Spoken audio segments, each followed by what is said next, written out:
एक कैदी ने सारे निजाम को नंगा करके रख दिया है सर। अब ये कौन सा जुल्म है? तुमने किसी को कैदी बनाना है बना लो, पर जहर दे के मारना ये कहां की बात है? उन्हें बाज आएंगे मोहब्बत से, जान जाएगी और क्या होगा सर। आजाद तो हो गया सर, लेकिन एक जिंदा लाश हूं मैं। एक ऐसी जिंदा लाश जो ना सोच सकता है, ना समझ सकता है, ना बोल सकता है। मुझे उठा लिया गया जी लाहौर डिफेंस से। 14 दिन में जो भी चिल्ला काटा सर, वापसी पे एक स्टेटमेंट दे दी थी जिसमें 20 सेकंड की एक वीडियो स्टेटमेंट दी कि मैं तहरीक इंसाफ जनूबी पंजाब की सदारत से इस्तीफा देता हूं और 9 मई की मजम्मत करता हूं, और मुझे आज़ाद कर दिया गया। अस्सलाम वालेकुम नाज़रीन इकराम, आपको मुकम्मल वीडियो दिखाते हैं। तहरीक इंसाफ के रहनुमा अवन अब्बास बप्पी जेल से रिहा होते ही शहबाज शरीफ और उसकी हुकूमत का कचूमर निकाल कर रख दिया। ऐवान में खड़े होकर शहबाज शरीफ की तरफ इतना चीखे के कानों से धुएं निकाल दिए। अवन अब्बास बप्पी ने कहा कि मैं जिंदा तो हूँ, लेकिन सिर्फ एक लाश हूँ, मैं कफन लेकर आया हूँ, मुझे दफना दिया जाए। नाज़रीन इकराम, आप ये वीडियो देखिए, फिर इस पर डिटेल में बात करते हैं। 11 महीने बाद सर मैं यहाँ पे तकरीर कर रहा हूँ। इस 11 महीने में मेरे साथ क्या क्या नहीं हुआ सर, उसकी थोड़ी सी बाज़गश्त होनी चाहिए। And this is very emotional sir. 9 मई का वाक़या हो गया सर। 9 मई के बाद रुपोश हो गए। 4.5 महीने सर मुख्तलिफ घरों में छुपे रहे सर। कभी किसी के घर, कभी किसी के घर, बच्चे लेके दर बदर घूरते रहे सर। जगह ख़त्म हो गई, गाड़ियां, नंबर प्लेटें तब्दील करनी पड़ी। मेरे बेटे ने मुल्क से बाहर जाना था, छुपा के उसको एयरपोर्ट से वापस भेजा, और पता नहीं क्या क्या नहीं हुआ सर। 4.5 महीने बाद अमंग ऑल माय कुलीग्स मुझे उठा लिया गया जी लाहौर डिफेंस से। 14 दिन सर मैं कहीं रहा। 14 दिन में जो भी चिल्ला काटा सर, वापसी पे एक स्टेटमेंट दे दी थी जिसमें 20 सेकंड की एक वीडियो स्टेटमेंट दी कि मैं तहरीक इंसाफ जनूबी पंजाब की सदारत से इस्तीफा देता हूं और 9 मई की मजम्मत करता हूं, और मुझे आज़ाद कर दिया गया। आज़ाद तो हो गया सर, लेकिन एक जिंदा लाश हूं मैं।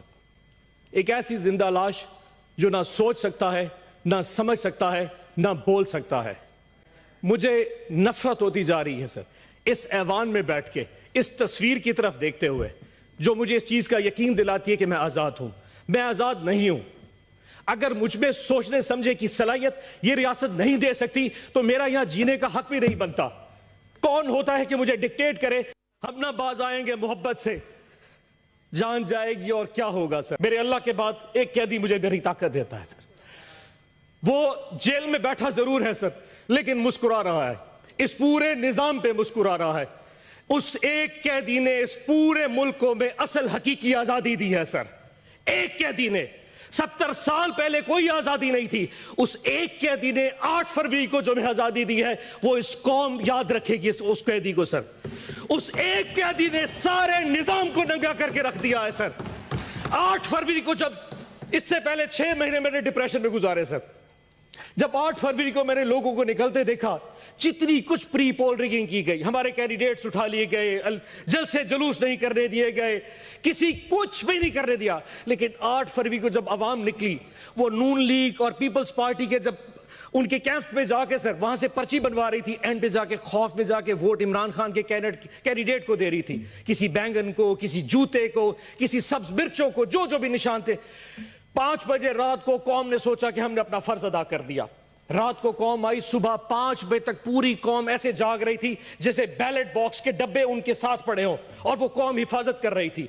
नमाज पढ़ के कौम जब सोई तो 9 बजे उठी तो फिर निजाम उल्टा था।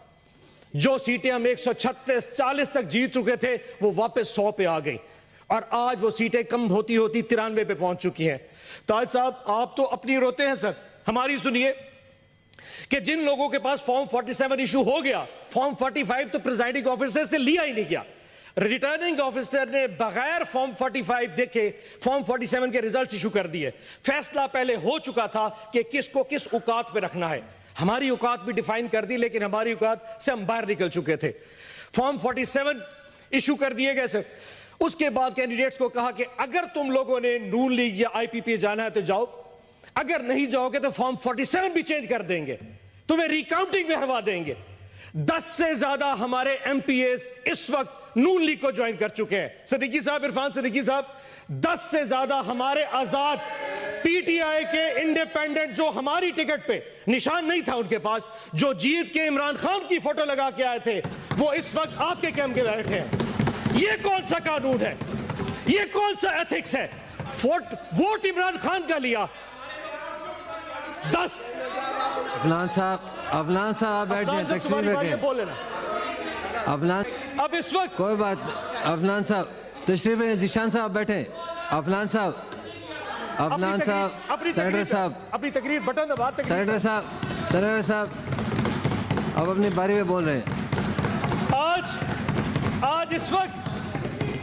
आज इस वक्त हालात ये हैं कि मुल्क में वजीर आजम बनाने के हवाले से कुछ नहीं हो पा रहा। वो कैदी फिर मुस्कुरा रहा है। इस वक्त इस मुल्क का वजीर आजम नहीं बन पा रहा। लेकिन अफसोस चेक करें सर, अफसोस चेक करें सर, उस कैदी का साथ देखें। 31 साल की सजाएं दे दी फरवरी के पहले 4 दिनों में, अभी भी दिल भरा नहीं। इस वक्त उस कैदी की बीवी बुशरा आपा सर, और हाउस अरेस्ट कैसा है कि पूरे एक कमरे की 4 दीवारी में उनको मैसूर कर दिया गया है और उनको खाना अडियाला जेल से आता है और उस खाने में हमेशा के जहर मिलाया जा रहा है। खान साहब बार बार लिख चुके हैं, जुल्म करना है तो कर लो, लेकिन ये कौन सा जुल्म है? तुमने किसी को कैदी बनाना है, बना लो, पर जहर दे के मारना ये कहां की बात है? और आज पूरी कौम को ये पता होना चाहिए, इस वक्त बुशरा आपा की तबीयत ठीक नहीं है, उनके साथ जो कुछ हो रहा है ये एक जुल्म है। आखिर में सर, टाइम अपना गुजरा, एक शेर पढ़ देता हूं। माजरत में लिखने लगा था लेकिन वो लिख नहीं सका, सो यहां मोबाइल से पढ़ूंगा, लेकिन सर आपसे इजाजत लेके।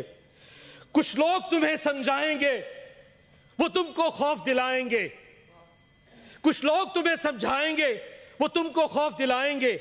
जो है वो भी खो सकता है, इसरा में राजन है इतने, कुछ या और भी हो सकता है, कुछ तो अक्सर होता है।